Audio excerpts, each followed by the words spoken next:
Hello there, and welcome to episode 3 of the Way Back Rehab podcast. And today we're going to be speaking about the importance of being a little bit gullible, a little bit oblivious, just a little smidge of stupidity, and why that is important in your rehab journey. Okay, now obviously, let's get some caveats out of the way here first. We don't want too much of it. Of course, we don't want to be fed misleading information, but this podcast today specifically pertains to a type of client that I deal with a lot and the type of trainee, I suppose, that I used to be. And that is someone that actually knows quite a bit about training, has been on a journey of figuring out their body for a while. And because they know so much, they overthink things and they spread themselves too thin. They do a little bit of this and a little bit of that, and they think about one plan and add in a bit of another, and they save that Instagram exercises and they try to integrate it with, you know, an old PDF program that they bought, 2 years ago. And all of this leads to the work being too vague, too diffuse, and they go nowhere. Okay.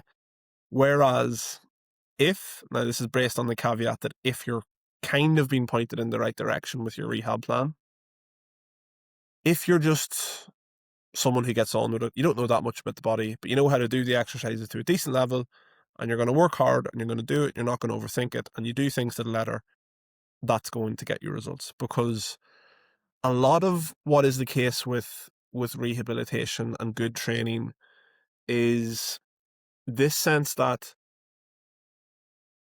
you just need to point the body in the right direction, okay? Kind of broadly speaking, in the right direction,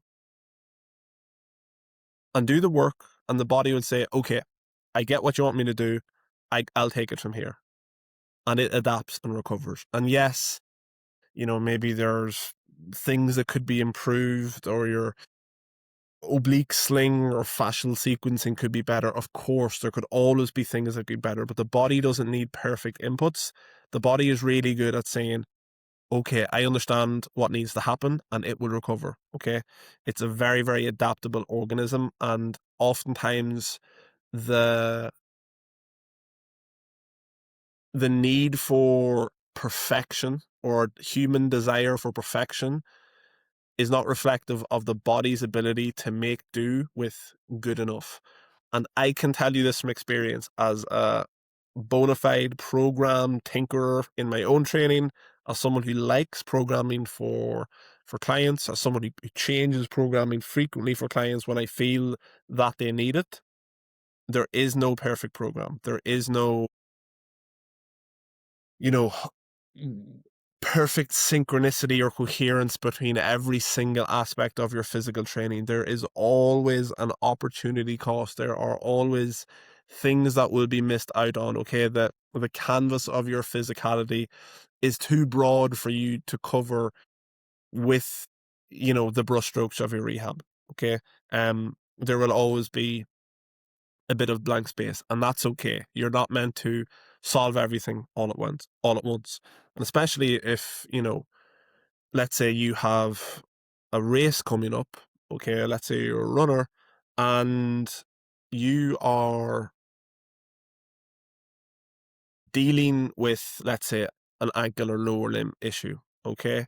You don't need to go super precise and complex worrying about, is your shoulder blade contributing to a hip dysfunction which is affecting your stride. Okay, what you probably need to do for that race, if it's in the near future, is get that ankle and lower limb firing. Okay, get that working, give the body that good enough information, and keep going. But I'm not saying that other stuff and viewing the body as a network and a system isn't important.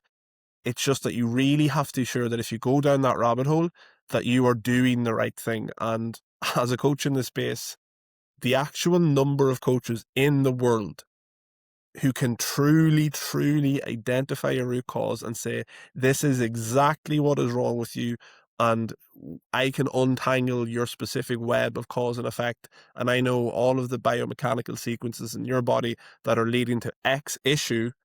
The number of coaches that can do that are very, very rare. Okay. I think we all tend to think that we go into a physio or a coach and they are just at a certain level and they know everything. But, this industry, this field is emerging. There's new ideas all the time. And there are some people that are better than others. Okay. Not everyone is at the same level. Okay. And I think we overestimate the amount of coaches that are out there that have that, elite level, world class level of knowledge. Okay. So to sum it all up, being a little bit dumb and just coupling that with being a doer of your plan is going to be beneficial. Overthinking, over analysis, paralysis by analysis, as the old saying goes, is a graveyard for a lot of well-intentioned trainees because it negates action or it makes action too diffuse. So pick a path, as long as you know it's relatively along the right lines. Do the work, aim to go deep rather than focusing on breadth. And that is a very important part of your rehab journey.